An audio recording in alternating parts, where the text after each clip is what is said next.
Oh my God. Yay!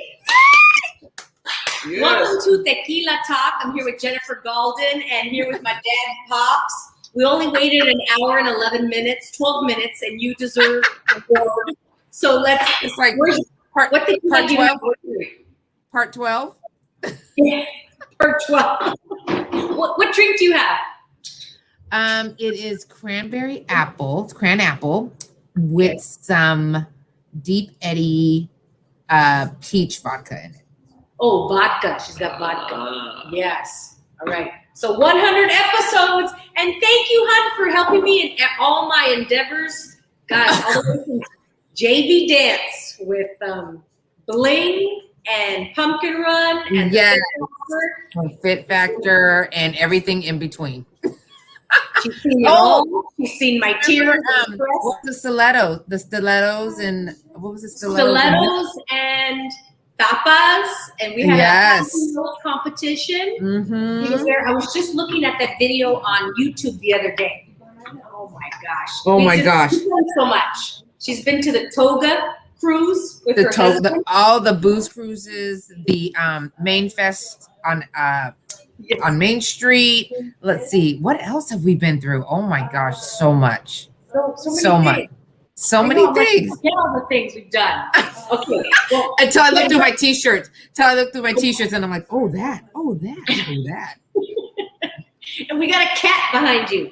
Nice. What question do you have for my dad? What do you got for Pops? Hi, Dad. How are you?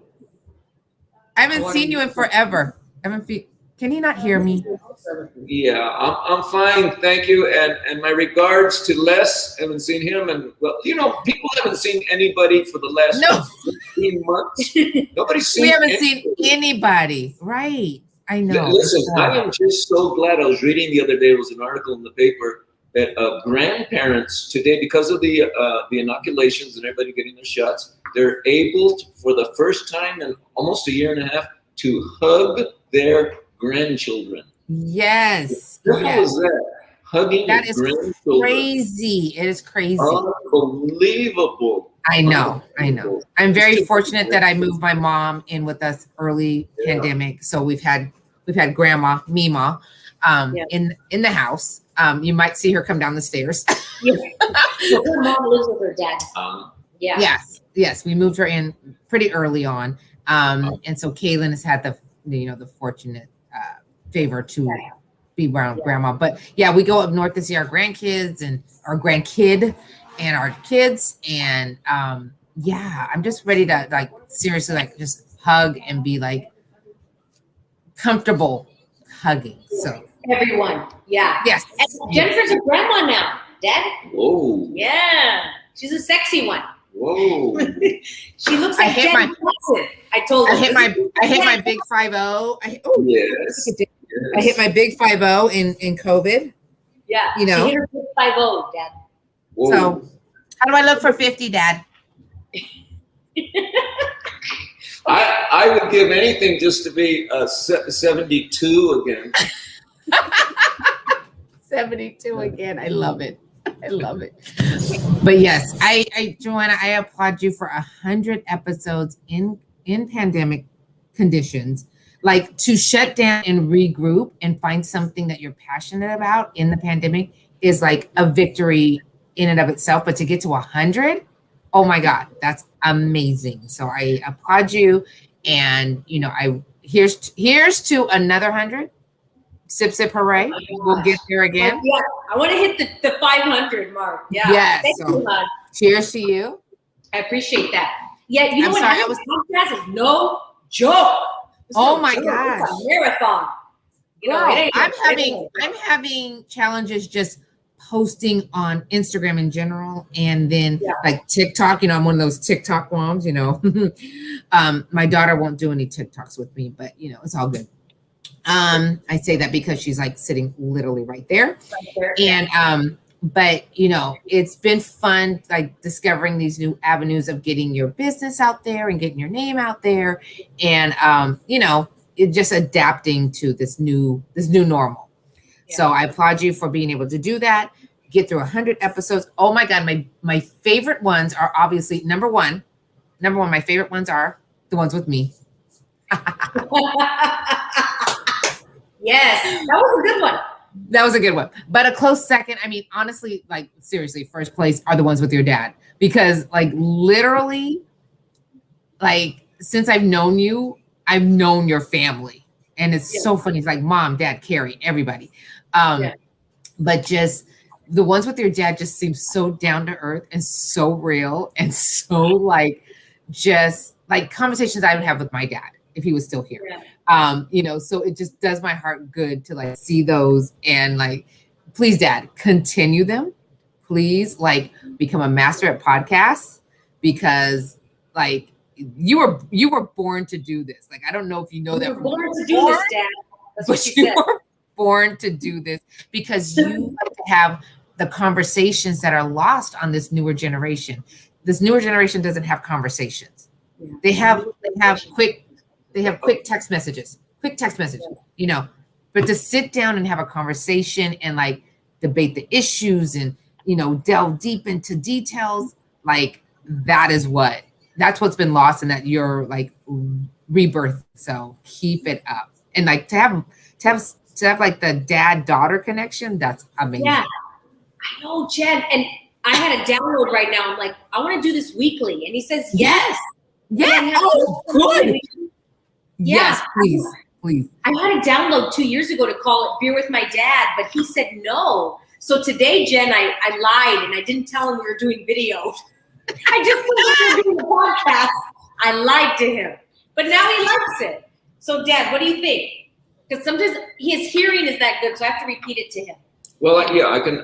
You heard it? Okay. Yeah, because the speaker here that we're listening to is far away. Yeah. Yeah, we're having technical difficulties. Look, I can't even know which way to go. I'm like, ordinarily when we do these podcasts, she gives me the earphones, so it's a bit of a dynamic. Yes, but look, you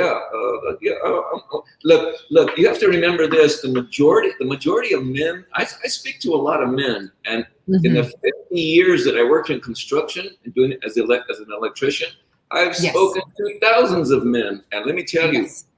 98% of men, they don't want to discuss anything that has to do with the human body.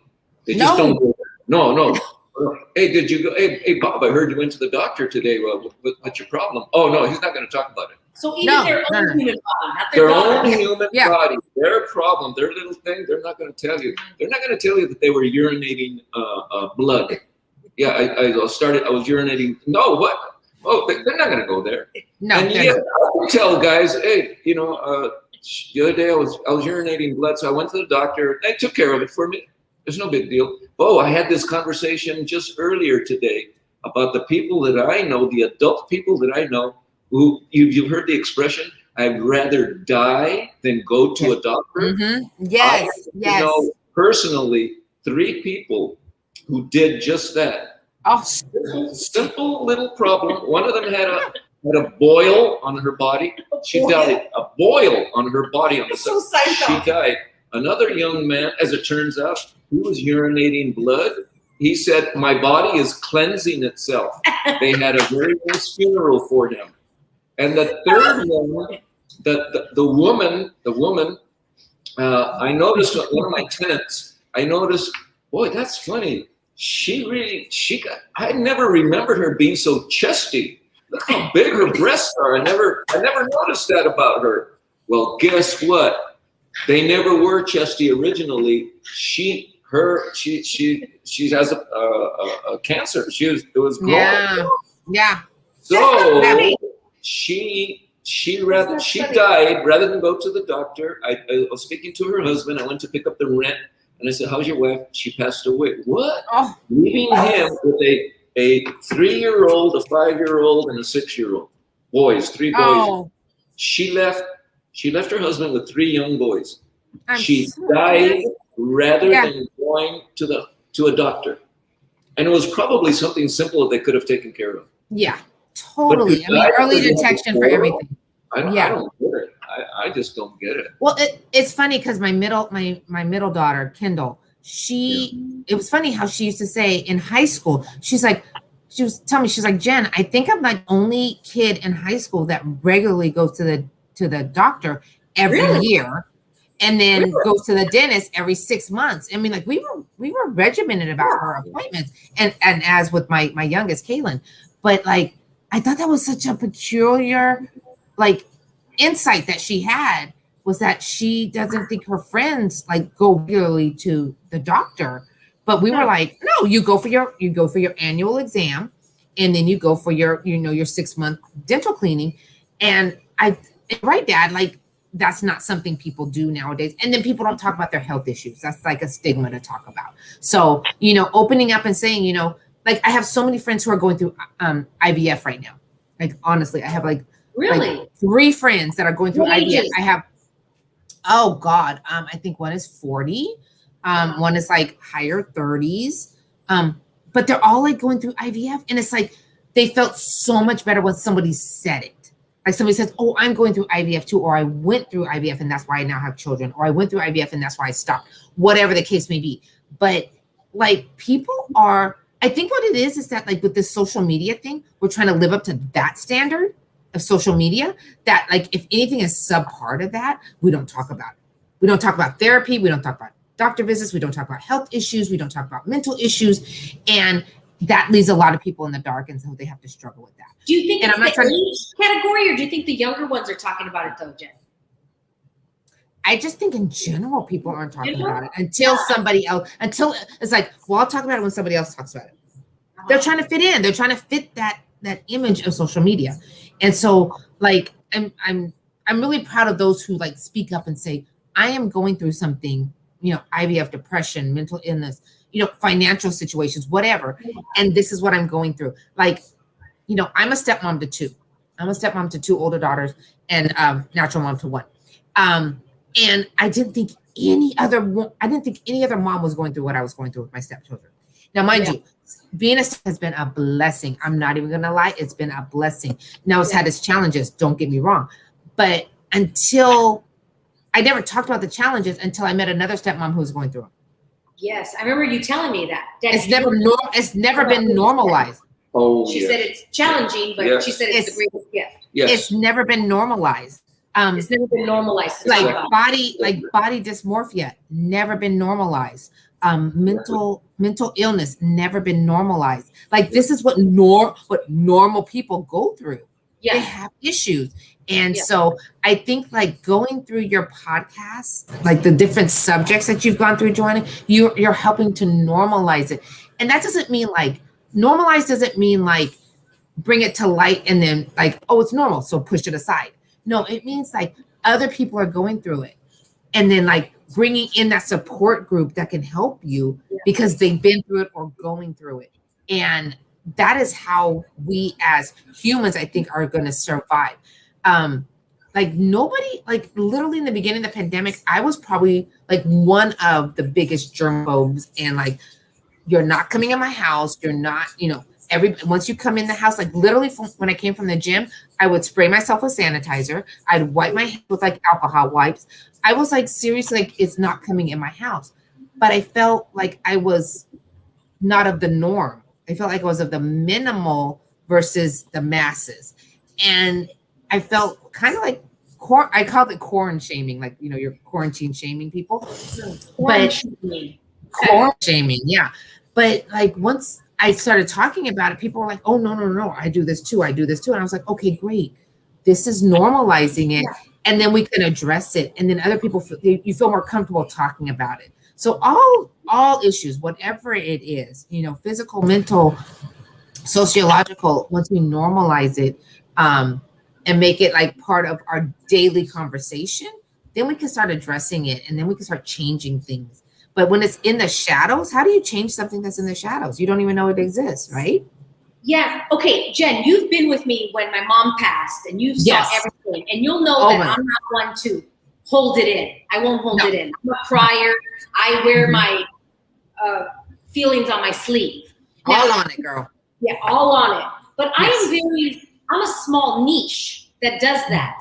Mm-hmm. Now, but you love me unconditionally. That's why I'm like, always have you on my team, because you're like, yeah, that's it. That sucks, girl. Let's go. Keep going. Yeah. Or other people, it scares them and they run. Yeah. Now, I wonder, if it's the Gen Xers where they're not as open to their feelings, or are they just hiding it and then they're going to hold it in and it's going to turn into dis-ease? Do you know what I'm saying? Because I'm like, am I the weird one? Because I cry all the time and I have my feelings. I'm like, I feel like everybody does this. Jen, do you know what I'm saying? Right. Yeah, no, I hear what you're saying. And like Patrick will tell me, he's like, not everybody's like that. I'm like, isn't everybody like this? I don't get it. Right? So what do you think about that? Well, I think people are like that, but they're not ready to accept that they're like that. They may think it's a one-off. So they're like, oh, this is just this situation, not like who I am inherently. But at the same time, it's not society at whole. Like, I remember you coming to Max Out and like having a total emotional breakdown at the San Gabriel, at the Mission Playhouse. Yeah. And I'm literally in the ticket booth by myself, like taking the tickets and, you know, doing all that stuff. And then you like cried. And I was like, girl, come in here, sit down. And you crawled underneath. I crawled inside the ticket booth. And then people were like, where's Joanna? We need her. And I was like, I don't know. She and you were sitting there.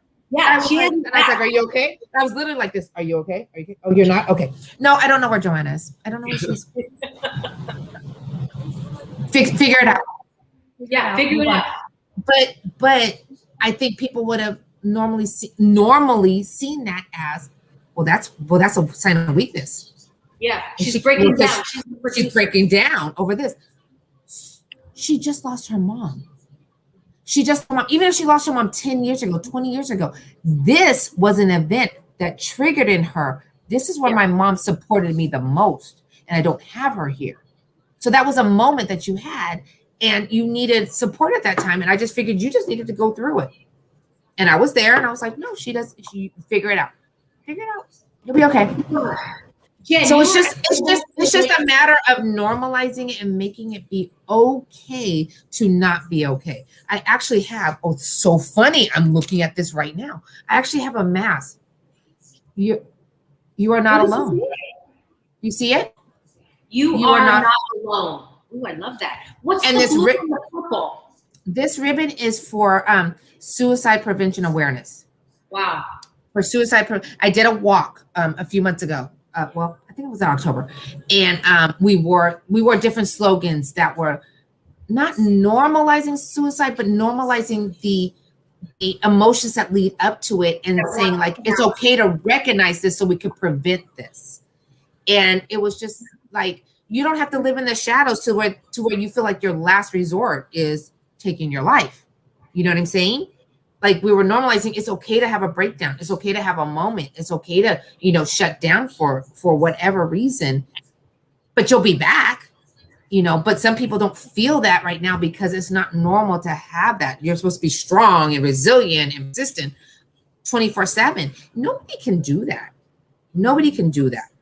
And everybody needs a moment to just take a breath, and everybody needs a moment to just take, a moment to themselves, a moment to check out. And, that's just what you needed at that moment. So I gave it to you. And then I remember you going, okay, I'm ready. And you went out and I was like, okay, she's back. Do you think that people they feel uncomfortable when you're falling? So they want to help you. You want to help me at that moment. No, it makes them feel uncomfortable because you present, the way you present, Joanna, is so strong and so resilient and so persistent, like badass resilient. So to see you break down, it's like, oh crap, if she breaks down, what about me? Yeah. It makes them question themselves. And that's an uncomfortable feeling.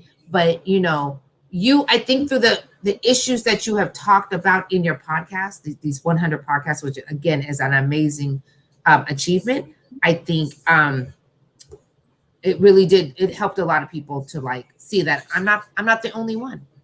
Like Dad talking about going to jail for, a DIY, right? Yes, we all have. Most talk about it. Yeah, they won't talk about it. Yeah, and Jen, he says like nothing. There's no attachment to it. No. Do you know what I mean? And I'm still learning that because there's still attachment to it. Right? Literally, Dad was like, I went to jail. That I was cracking. Joanna was like, wait, you went to jail? Wait, Yeah, wait, let's talk about this. Like, oh yeah, I remember that. Oh yeah. And I'm sitting here at home going, wow, like I was like literally watching it going, he has no problem talking about it because it doesn't define him. It was a moment, not the identity. It was the moment in time. It wasn't his identity. Like even if he had spent 30 years in jail, that's still not his identity. So it's, people need to stop identifying themselves with their struggles, but also recognizing their struggles and speaking about it and like normalizing it enough to let other people know it's okay. It's okay.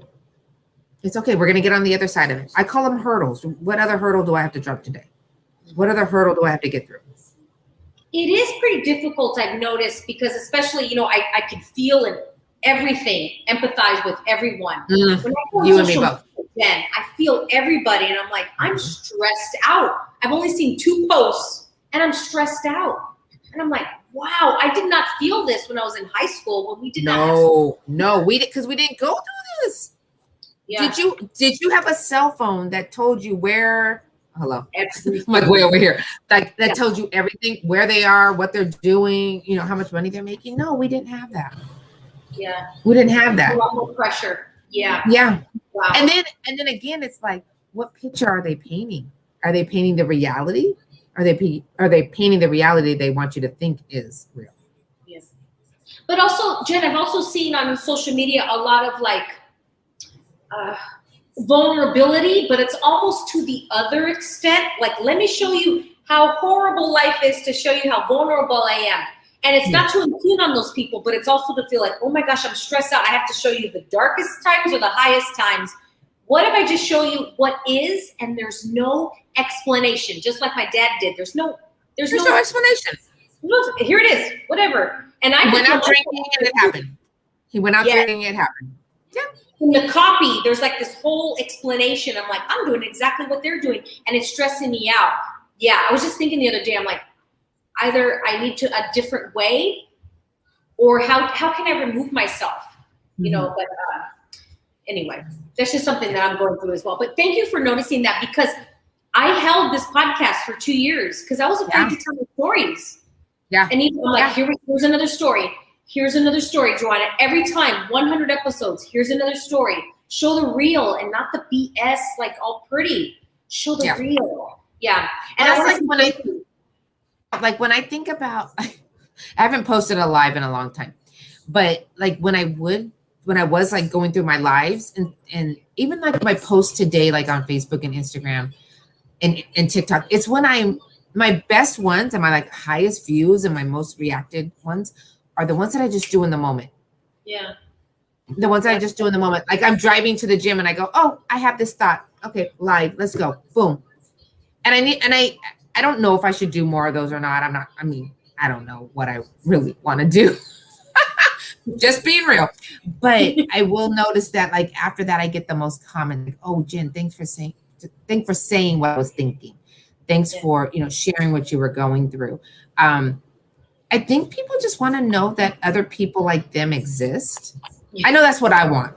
I just want to know that there are other 50-year-old, moms out there that are just trying to be the healthiest they can. I'm not trying to be on stage doing no fitness modeling competition. Yeah. I'm not.